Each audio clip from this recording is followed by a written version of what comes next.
Daily videos भी देखना है लेकिन इंस्टाग्राम पेज को फॉलो भी नहीं करना है। How will it work? जल्दी से इंस्टाग्राम पेज को फॉलो कीजिए और डेली वीडियोस के लिए रेडी हो जाइए। चलिए सो बात करते हैं कंडीशनल्स की। आई नो बड़ा कंफ्यूजिंग टॉपिक है, लेकिन आज की वीडियो में सब कुछ समराइज कर देने वाले हैं हम कंडीशनल के बारे में। So let's get started. यहाँ आपके सामने सबसे पहले एग्जाम्पल्स हैं, चलिए वो देख लेते हैं। If we don't understand the story, we will ask the teacher to explain again. If you are tired, go and lie down. If you practice harder, you will sing very well. If we have won the Rangoli competition, our team would have been celebrating now. तो ये तो थे हमारे examples. अब समझ लेते हैं conditions क्या होते हैं। तो कंडीशंस के होते हैं दो मतलब। पहला होता है कोई भी शर्त, कोई भी कंडीशन रखना। दूसरा होता है कोई भी स्थिति कि आप किस कंडीशन में हैं, आपकी स्थिति क्या है। फॉर एग्जाम्पल आप ये सोचते हैं कि अगर मैं ऐसा होता तो मैं ऐसा करता, या फिर अगर ये होता तो मैं वो करता। यहाँ पे क्या आ गई है, कंडीशंस आ गई हैं कि अगर ऐसा होता तो मैं ऐसा करता या करती। ठीक है, तो ये हमारे हैं कंडीशंस। तो अब इनको यूज करने के डिफरेंट तरीके होते हैं। कौन कौन से तरीके हैं, क्या फॉर्मेशंस है, वो हम आज सीखेंगे इसमें। तो अब कंडीशनल सेंटेंसेस में होते हैं आपके दो मेन क्लॉजेस। पहला आपका होता है इफ क्लॉज, दूसरा होता है मेन क्लॉज। तो जो इफ क्लॉज होता है उसके ऊपर आपका जो मेन क्लॉज है वो डिपेंडेंट होता है।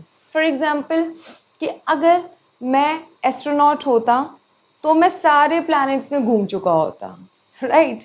तो यानी कि यहाँ पर इफ क्लॉज की बात हो गई है, अगर की बात आ गई है, तो यानी कि प्लैनेट में घूमने का डिपेंडेंसी कहाँ से आ गई है, अगर मैं एस्ट्रोनॉट होता तो। ठीक है, तो यहाँ पर होते हैं हमारे दो क्लॉजेस। अब इन्हीं क्लॉजेस का सारा खेल है, कब कौन सा कैसे यूज करना है वो देख लेते हैं। तो इफ क्लॉज के बाद हमेशा कॉमा लगता है और उसके बाद हमारा जो मेन क्लॉज है वो कंटिन्यू होता है। बट ऐसा भी हो सकता है कि इफ क्लॉज को हम लास्ट में यूज करें और मेन क्लॉज को पहले यूज करें, लेकिन तब कॉमा नहीं आता है, वो हम आगे जाके सीखेंगे। तो चलिए बात कर लेते हैं हमारे 4 टाइप्स ऑफ कंडीशंस। पहला होता है zero conditional, then first, second and third. Okay, so zero conditional जो होता है वो आपका जनरल और स्पेसिफिक ट्रूथ को बताता है। ओके, जो कि फैक्ट होते हैं, जनरल ट्रूथ्स होते हैं। For example, if there are dark clouds it rains heavily. If you pick up the mobile and dial a number, a bell rings at the other end. This is a scientific fact, of course.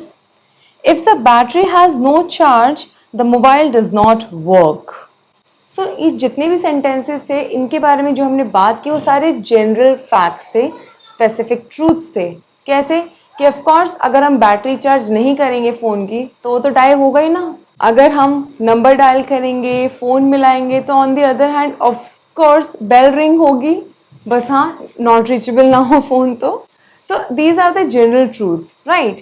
तो अब इनका sentence formation क्या होता है वो देख लेते हैं।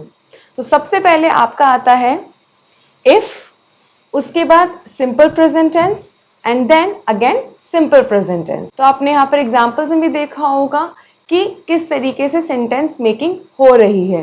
ओके, सो अब इसमें ध्यान देने वाली बात यह है कि हम यहाँ पर इफ और व्हेन इंटरचेंजेबली यूज कर सकते हैं, गलत नहीं होगा।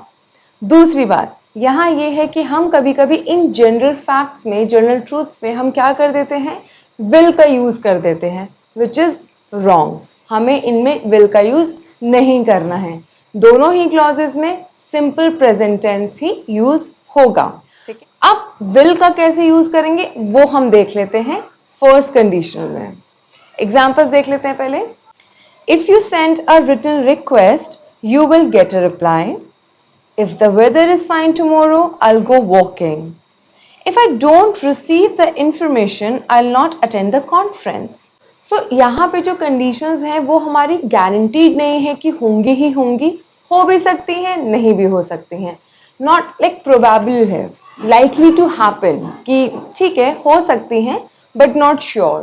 Okay, so one thing is also there, जो हमारा फर्स्ट कंडीशन होता है उसके if clause में हम simple present tense, present continuous and present perfect tense का यूज इजीली कर सकते हैं। ध्यान ये रखना है कि जो हमारी कंडीशंस गारंटीड नहीं होती हैं, प्रोबेबल होती हैं, लाइकली टू हैपन होती हैं, उनके लिए हम इनको यूज करते हैं। ओके, सो यहाँ पर मैं एक सेंटेंस बोलती हूँ, आप मुझे बताना कि ये सही है या फिर गलत है। If you will take medicine you will feel better. कुछ अटपटा लगा या फिर सही है? No, this is wrong. हमने यहाँ पर दोनों ही क्लॉजेज में विल का यूज किया है, which is absolutely wrong.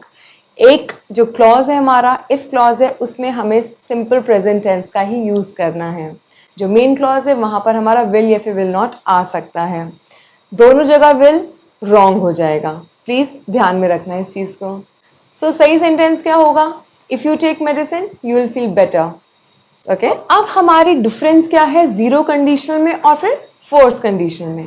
Difference सिर्फ यही है कि जीरो कंडीशनल हम तब यूज करेंगे जब हमारा रिजल्ट है वो गारंटीड होगा ही होगा। ओके, स्पेसिफिक ट्रूथ है, साइंटिफिक फैक्ट है, ये होगा। उसके बाद फर्स्ट कंडीशन हम तब यूज करेंगे जब हमारा जो मेन क्लॉज है, जो रिजल्ट है वो लाइकली टू हैपन है, हो भी सकता है और नहीं भी हो सकता है, गारंटी नहीं है। अब हम बात कर लेते हैं सेकेंड कंडीशन की, जो कि होती है अनरियलिस्टिक, अनलाइकली, इनप्रॉबेबल, यानी कि श्योर नहीं है, अगर ऐसा होता तो ऐसा हो जाता, पर अभी अता पता नहीं हो उस चीज़ का। अगर मैं एस्ट्रोनॉट होती तो मैं पूरे सारे के सारे प्लैनेट्स में घूम चुकी होती, लेकिन आप एस्ट्रोनॉट तो हो नहीं, कहाँ से घूमोगे फिर? तो यानी कि अनरियलिस्टिक है, राइट? वैसे ही अगर मेरे पास बहुत सारा पैसा होता तो मैं 4 घर खरीद लेती। अरे पैसा तो है ही नहीं, घर कहाँ से खरीद लेती, राइट? तो ये क्या है? अनरियलिस्टिक कंडीशंस हैं। तो हम यहाँ पर इफ क्लॉज में यूज करते हैं सिंपल पास्ट का या फिर पास्ट कॉन्टिन्यूअस टेंस का, और मेन क्लॉज में हम वुड, कुड, माइट, ये सारे मोडाल वर्ब्स आ सकते हैं। ठीक है, एग्जाम्पल्स देख लेते हैं। If I had enough time I would love to learn how to write a poem. If I reached office quickly, I could attend the meeting from the beginning. Okay? तो यहाँ पर तो हमने बात की had की, okay? had यानी कि possession की बात हो गई है। एक एग्जाम्पल आपने और सुना होगा, if I were an astronaut, I would travel to Jupiter. यानी कि अगर मैं एस्ट्रोनॉट होती तो मैं जुपिटर ट्रैवल करती। तो यानी कि यहाँ पर हम वर की बात करेंगे, मेरे होने की, एक स्टेट ऑफ बीइंग की, कि मैं अगर ऐसी होती तो यहाँ पर वर और हैड में ये डिफरेंस है। ध्यान ये रखना है, वर जो है ही, शी, इट सबके साथ आएगा। For example, if she were a doctor she would treat poor and needy people. तो यानी कि वर जो है यहाँ पर हमारे हाइपोथेटिकल सिचुएशन के लिए यूज होता है। तो अब हमारे पास है थर्ड कंडीशन। थर्ड कंडीशन एकदम हाइपोथेटिकल सिचुएशन है, भाई पास्ट निकल गया, अब उसका कुछ नहीं कर सकते। फॉर एग्जाम्पल, अगर मेरे पास एक और दिन होता तो मैं टॉप कर देती, पर वो दिन नहीं है और मैंने टॉप भी नहीं किया। ओके, सो यानी कि एक हाइपोथेटिकल सिचुएशन है जो कि पास्ट में निकल भी चुकी है, अब आप उस पर कुछ नहीं कर सकते, बस आप बातें बना सकते हो। तो उसके लिए हम यहाँ पर यूज करते हैं थर्ड कंडीशंस का। ध्यान ये रखना है कि हमें सेंटेंस फॉर्मेशन बनानी है किस तरीके से। इफ क्लॉज में हम यूज करेंगे पास्ट परफेक्ट टेंस का, ओके, यानी कि हैड वगैरह यूज होगा, और जो हमारा मेन क्लॉज है उसमें आपका आएगा would have. Okay, for example, if I had left home early I would have caught the flight. अगर मैं घर से जल्दी निकल गया होता तो मैंने फ्लाइट पकड़ ली होती, लेकिन मैं जल्दी नहीं निकला और मैं फ्लाइट नहीं पकड़ पाया, यानी कि मैंने फ्लाइट मिस कर दी। तो यानी कि ये क्या है? हाइपोथेटिकल सिचुएशन है जो कि कंप्लीट ही नहीं हुई है। पास्ट में अगर ऐसा होता तो हो जाता, पर ऐसा तो हुआ ही नहीं है। ओके, तो अब यहाँ पर हाइपोथेटिकल सिचुएशन में एक चीज आ सकती है कि हम यहाँ पर इफ को हटा सकते हैं और सेंटेंस को हैड से शुरू कर सकते हैं। देख लेते हैं कैसे। Had you practiced well, you would have won the dance competition. अगर तुमने अच्छे से प्रैक्टिस किया होता तो तुम डांस कंपटीशन जीत चुके होते, लेकिन तुमने प्रैक्टिस नहीं किया तो तुम नहीं जीते, यानी कि तुम हार गए। हाइपोथेटिकल सिचुएशन है, we are at the end of this video, but video के ख़त्म करने से पहले यहाँ पर मैं एक टेबल आपको शो करने वाली हूँ। उसमें एक एक चीज़ क्लियरली मेंशन है, आपको बहुत अच्छे समझ आ जाएगा। तो मुझे बताइएगा कि ये वीडियो आपको कैसा लगा, अच्छा लगा, पसंद आया? Please let me know in the comment section below. Hit the like button, subscribe to my channel and don't forget to follow me on Instagram. Okay, please ये टेबल देखिएगा और समझने की कोशिश कीजिएगा। And I will meet you next time. Toodles.